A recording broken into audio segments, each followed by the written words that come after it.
Hello and welcome to Network Africa. I'm Joke Rogers here in Lagos. Coming up on the program today,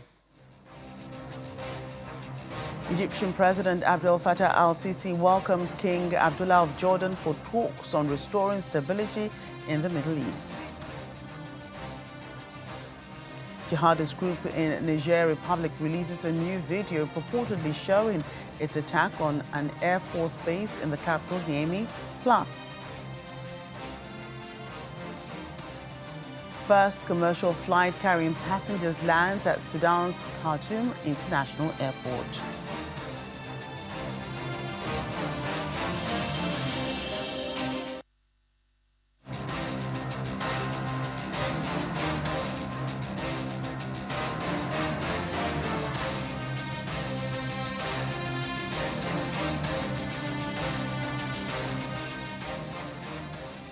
Welcome to the program, everyone. I'm Joke Rogers here in Lagos. We begin in Egypt, where President Abdel Fattah al-Sisi has welcomed the Jordanian King Abdullah al-Hussein for talks on restoring the Middle East region.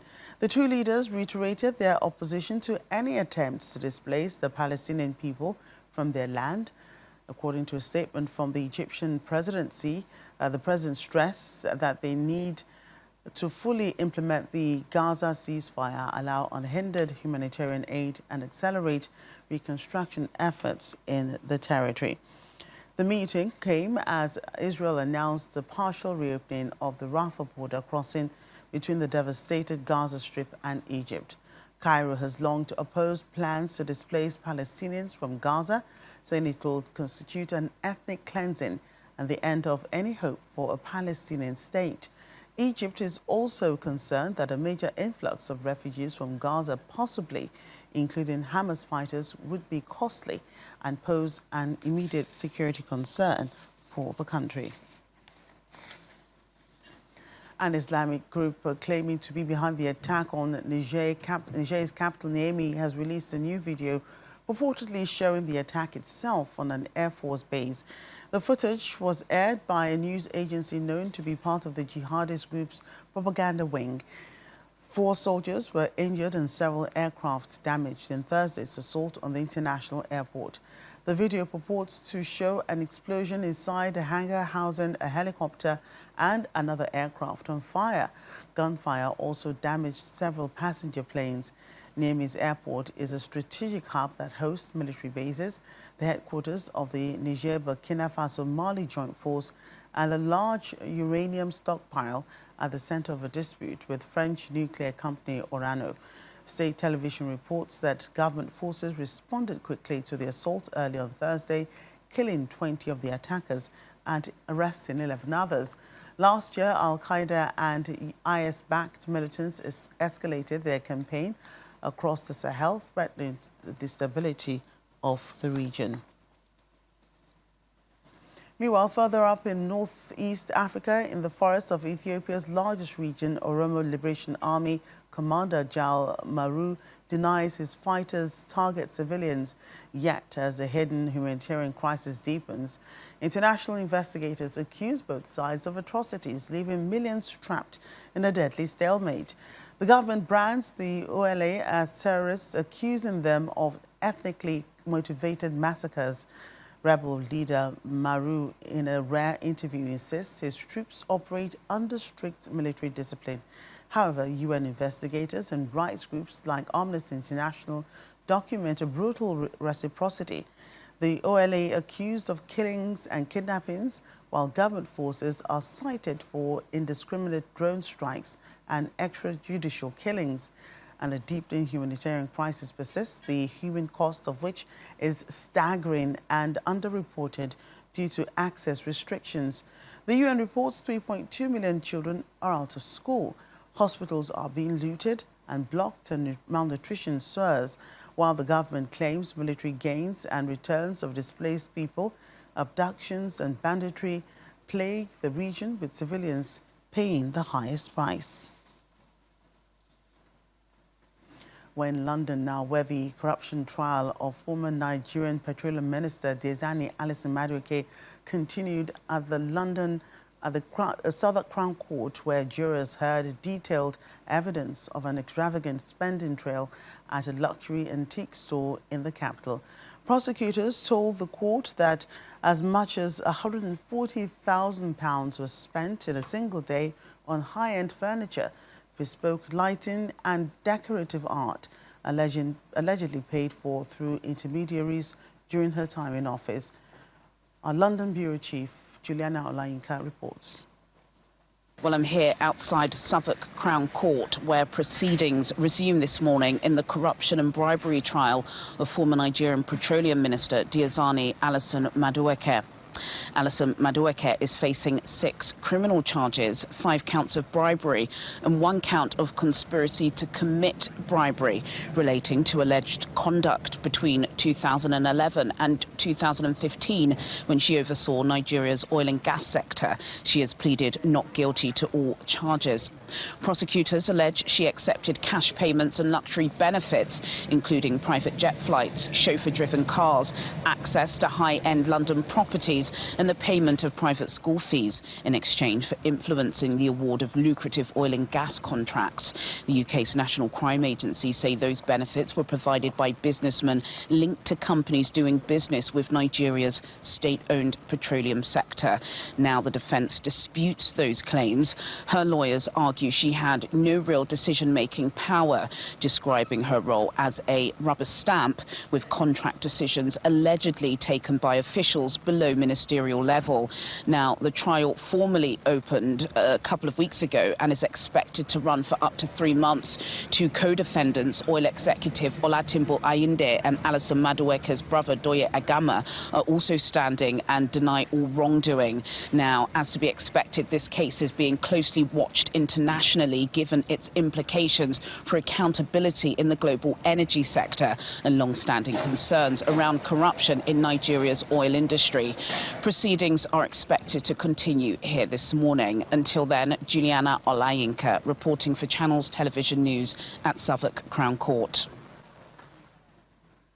Well, Sunday was World Hijab Day, an annual event that takes place on February 1 each year to encourage women of all religions and backgrounds to wear and experience the hijab for a day and to educate and spread awareness on why hijab is worn. Dozens of Muslim women and civil society activists took to the streets of Lagos to participate in a Walk for Hijab march marking the day. Participants sang and held placards with slogans. What are we doing? Sensitizing the world that hijab, women, we are not just nuisance. We are not just an idiot. We are not just covering our head. It is an injunction of Allah that we should use the hijab, and this we are doing. It's a win-win for any government that encourages use of hijab, because the girls will have moral uprightness. They will not be unduly exposed to the male child, and they will also be focused on their education. Because all this Western way of dressing distracts an average Muslim girl. Globally accepted that we can wear hijab because that is religious tolerance. We have our right. We are covering our head, not our brain. Hijab is a dignity to dignify women. You don't need to walk nakedly. You don't need to expose yourself before they will recognize you. No, in your hijab, you can engage in sport activities. There are ways and manners whereby they will design the sporting activity to fit in any sporting activity you want to do. Meanwhile, Nigeria's First Lady, Oluremi Tinubu, has urged fellow Nigerians to love one another, live in peace, show compassion and respect towards one another, and exhibit diligence in service to humanity. Mrs. Tinubu's comment was made as the country joined the rest of the world to mark this year's World Interfaith Harmony Week. In a message to mark the week-long observance, the First Lady said these universal values remain the strongest bonds uniting people across different faiths and beliefs. Well, legal practitioner Medina Al-Hassan joins us now for more. Thanks for joining us on the program today. Thank you very much. Right. Let's first talk about, the World Hijab Day. How does it feel knowing that the hijab is internationally recognized? Thank you very much. I think that it's a good thing that they recognize Hijab Day, because sometimes it is being viewed as the hijab is a sign of a woman being oppressed or being put aside.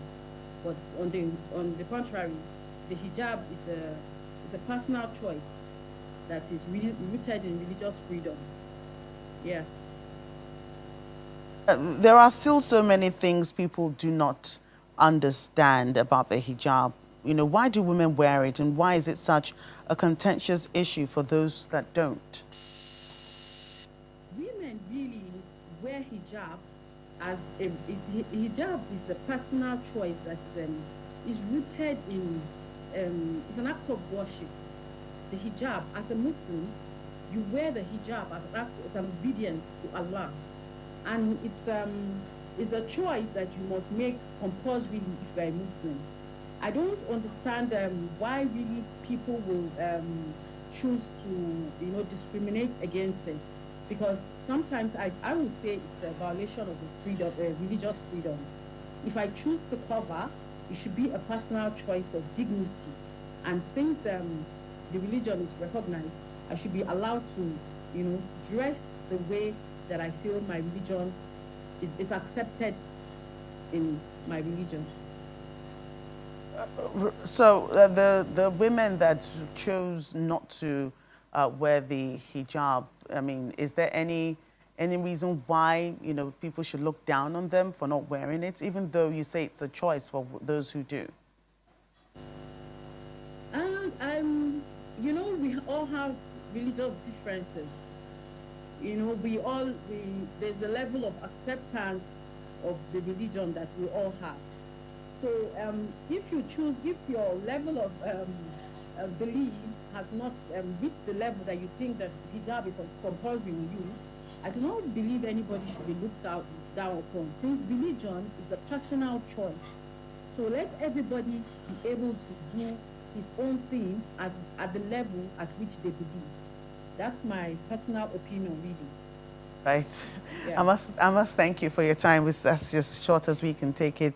Legal practitioner Medina Al-Hassan, thank you for joining us on the program.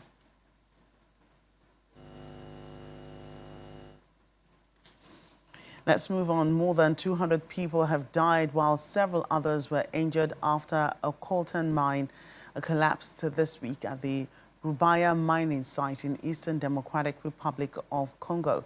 Footage captured on Saturday shows injured people lying in hospital beds and workers navigating unstable pits where the collapse occurred. Excuse me.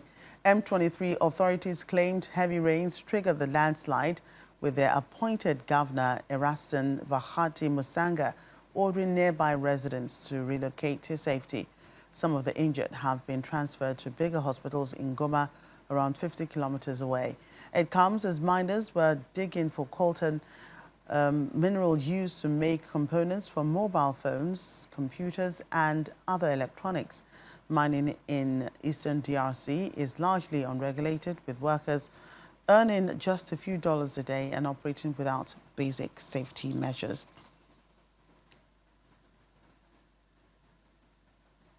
And still to come on the program. Bamako hosts the third edition of its Digital Week.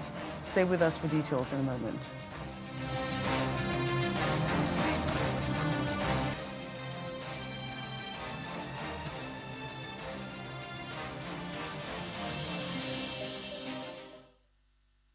Welcome back. President of the Democratic Republic of Congo, Felix Tshisekedi, has called the acknowledgement by Rwanda of security coordination with the AFC M23 group a major turning point in his address on Sunday in Kinshasa. Referring to the ongoing conflict in eastern parts of the country, the DRC leader reaffirmed Kinshasa's commitment to the internal dialogue while stressing that it must be conducted in line with the DRC's constitution and not with the perpetrators of crimes committed against the population. On January 22, Rwanda's ambassador to Washington, Mathilde Mkuntamba, acknowledged before the U.S. Congress that the existence of security coordination between Rwanda and the AFC M23 citing an alleged genocidal threat linked to the 1994 Rwanda genocide. However, Kigali insists that its actions have a strictly defensive nature and do not seek to determine political outcomes in DRC. Fighting has continued across eastern areas of the DRC despite a ceasefire brokered by the United States and a parallel economic agreement between the two countries. Kinshasa has accused Rwanda of backing the M23 rebel group, an allegation Kigali has repeatedly denied.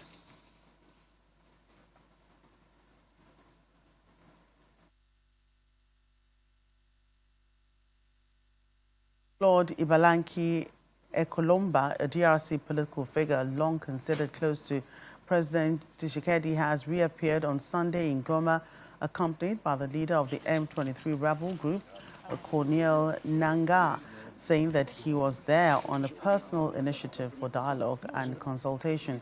He said, "I did not join the AFC M23. I'm a free man. I do not obey pressure or calculations. I have only one compass, the greater good of Congo. I'm in Goma on a civic and personal initiative, using my own resources to contribute to a solution to a deadly crisis."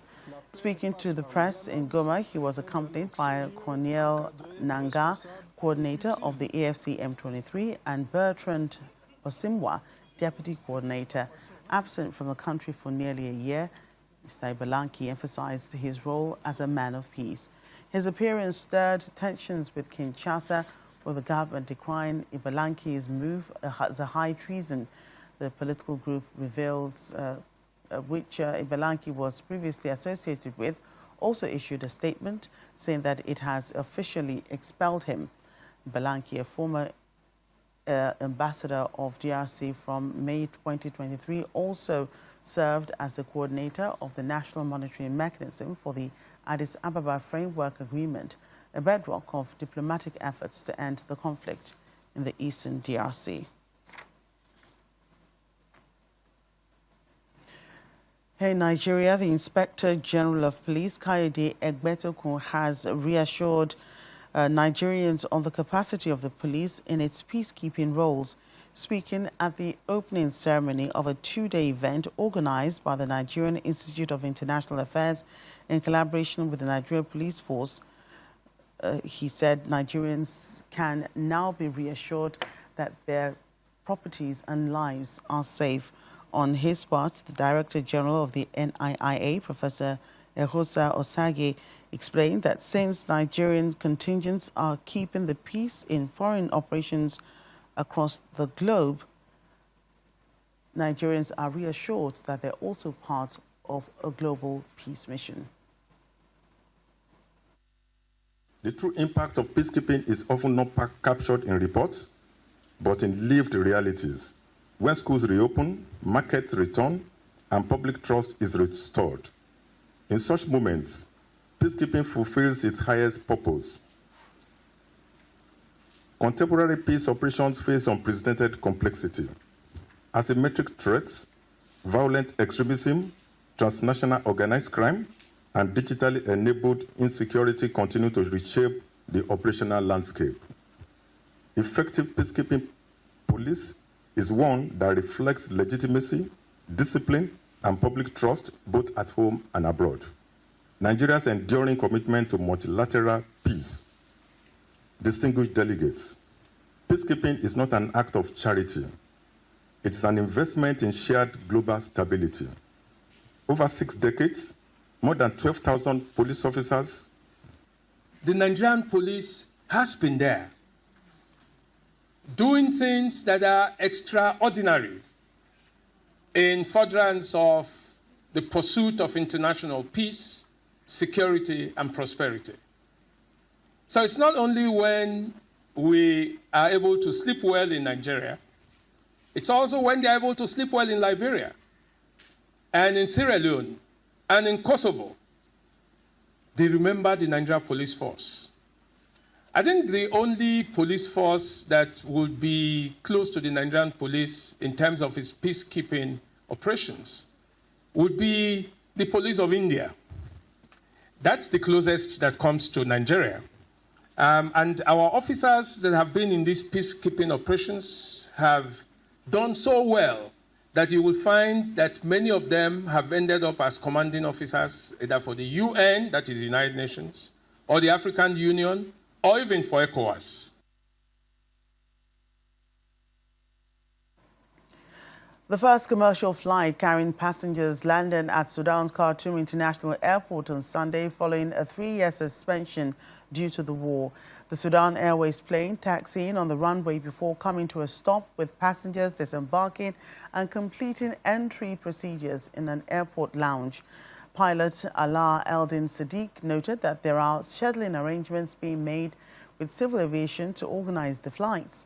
The pilot added that at the moment, Khartoum Airport is considered a domestic airport. Later, on international flights, arrivals will first have to land in Port Sudan to complete customs procedures and then come to Khartoum.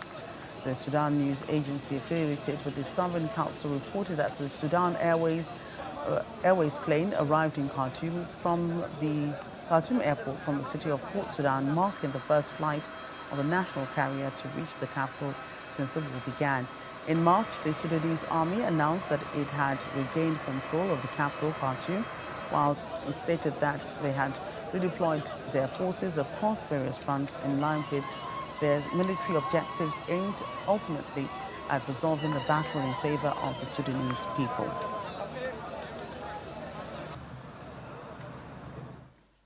Mali's Bamako hosted the 3rd edition of its Digital Week, a forum for the Sahel region's innovations on e-government and artificial intelligence.